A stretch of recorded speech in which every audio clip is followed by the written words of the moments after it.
Es geht weiter, erst zurück nach Hanoi und am kommenden Morgen nach Mai Chau, einer weniger bereisten Region. Auch hier bleiben wir 2 Tage, machen unsere Ausflüge mit dem Fahrrad. Die Provinz ist Heimat ethnischer Minderheiten und Bergstämme wie die Zhao Mon und Thai. In Fahrt kam der Tourismus in Vietnam erst 2005, in dieser Region einige später.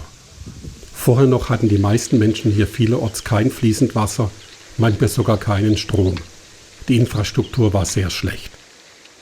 Das änderte sich erst durch die Besucher. Heute leben in Mai Chau noch rund 90% der Menschen von der Landwirtschaft, vorwiegend dem Reisanbau und etwa 10% vom Tourismus. Unsere Fahrradtouren führen uns rund um Mai Chau und in das Dorf Nam Meo mit zahlreichen Läden und Restaurants und entlang den von den Bergen umgebenen Reisfeldern. Ab und an ein Stopp, um sich mit den Menschen zu unterhalten und etwas über ihren Alltag und ihre Beschäftigungen zu erfahren. Verwertet wird hier alles so weit wie möglich. Eine Bäuerin verarbeitet die Bananenstauden und Salatreste zu Schweinefutter.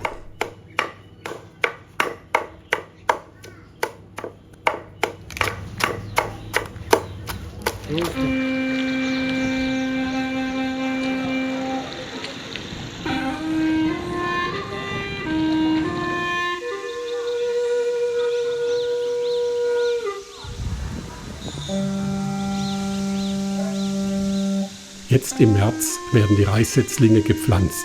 Ernte ist in 3 bis 4 Monaten. Bis zu 4 Ernten sind je nach Region pro Jahr möglich. Bei der Vorbereitung der Felder und der Aussaat arbeiten immer mehrere Familien zusammen. Nachbarschaftshilfe und Familienzusammenhalt sind mehr als nur ein Schlagwort, sondern werden gelebt. Die Reissetzlinge zieht man in Tunnelzelten vor, bis sie eine gewisse Größe erreicht haben.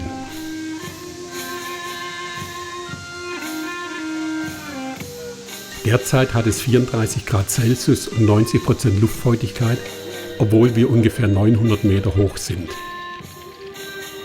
Immer mal wieder kommt man ins Gespräch mit Einheimischen, ein lokaler Guide übersetzt für uns. Englisch ist auf dem Land noch nicht sehr verbreitet. Wir werden auch eingeladen, ein hier typisches Stelzenhaus anzuschauen.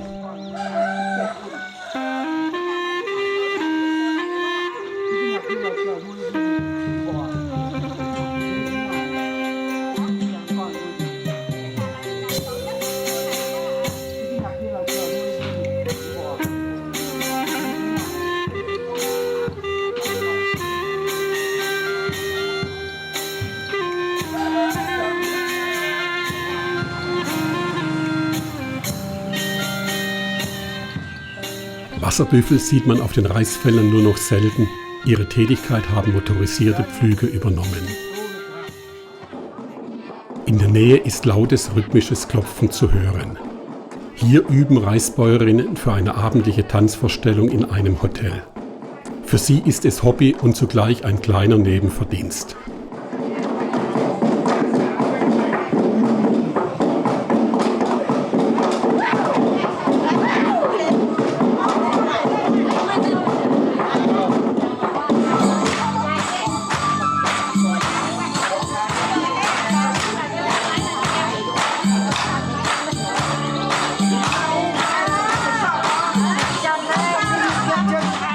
Ab und an sieht man ältere Frauen, die schwarze Zähne haben. Das wird durch das Kauen von Bebel verursacht, früher ein Schönheitsideal bei den Thai. Ohne schwarze Zähne bekam sie kaum einen Mann. Das ist heute Geschichte.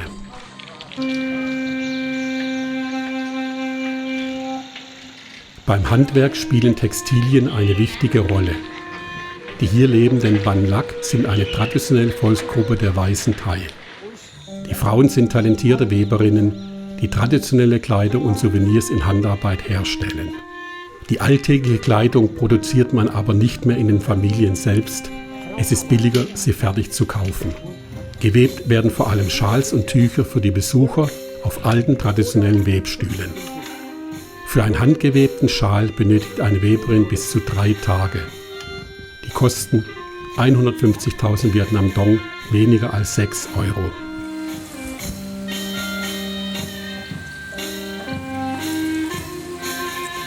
Der Kaffee wird gern mit Eis getrunken und frisch am Tisch aufgebrüht.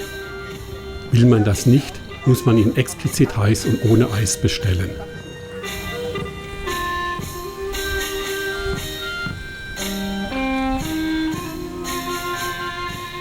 Die Verstorbenen werden meist erst einmal für 3 Jahre auf einem Friedhof begraben. Danach führt man ein religiöses Zeremoniell durch, holt die Knochen oder Asche aus dem Grab und bewahrt sie für die Ewigkeit in einem Familientempel auf. Dieser findet sich nicht selten auf den Reisfeldern.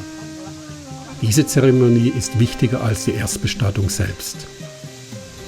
Die kleine Stadt Mai Chau ist nicht besonders schön, vielmehr besticht die Gegend durch die Natur, den Menschen und die ländlichen Geräusche von gurgelnden Bächen und Vogelgezwitscher und nachts dem Zirpen der Grillen. Abseits ausgetretener Pfade lässt man sich hier auf das Land und Leben der Bergvölker ein.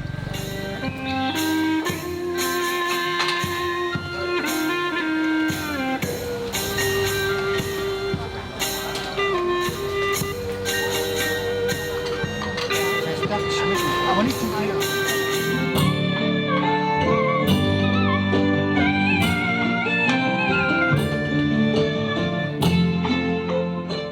An einem Abend besuchen wir eine Tanzschau im Hotel. Vorgeführt werden vor allem Geschichten aus dem Landleben der Menschen.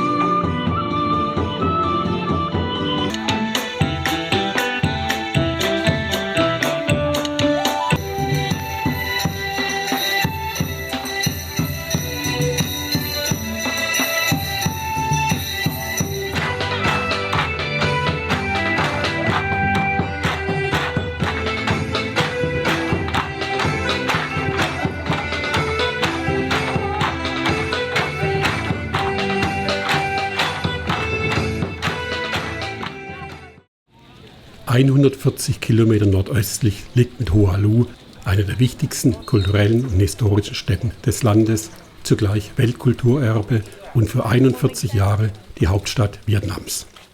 Im Jahr 1010 verlegte der Kaiser sie ins heutige Hanoi.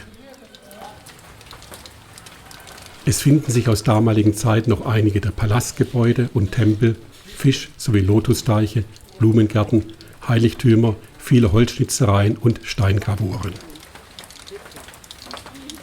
Erbaut wurden die Anlagen von den ersten 2 Kaiserdynastien Vietnams. Der erste Kaiser, ein charismatischer und bei den Menschen beliebter Bauernsohn, schaffte es, die Menschen zu einigen, scharte 12 Armeen um sich und besiegte die chinesischen Besatzer. Nur entwickelte er sich später zu einem Despoten und wurde ermordet. Seine Witwe heiratete wieder, damit begann die 2. Dynastie. Zentral liegt ein großer Exerzierplatz für mehrere tausend Soldaten. Hier findet das Truong Yen Festival statt, welches 3 Tage dauert und am 10. Tag des 3. Mondmonats beginnt. In Vietnam leben die Menschen im Privaten nach dem Mondkalender, während im Geschäftsleben der gregorianische, also unser Kalender, gilt. Was Glauben, Hochzeiten, Todestag, den Jahreswechsel und viele Feste betrifft, richtet man sich nach dem Mondkalender.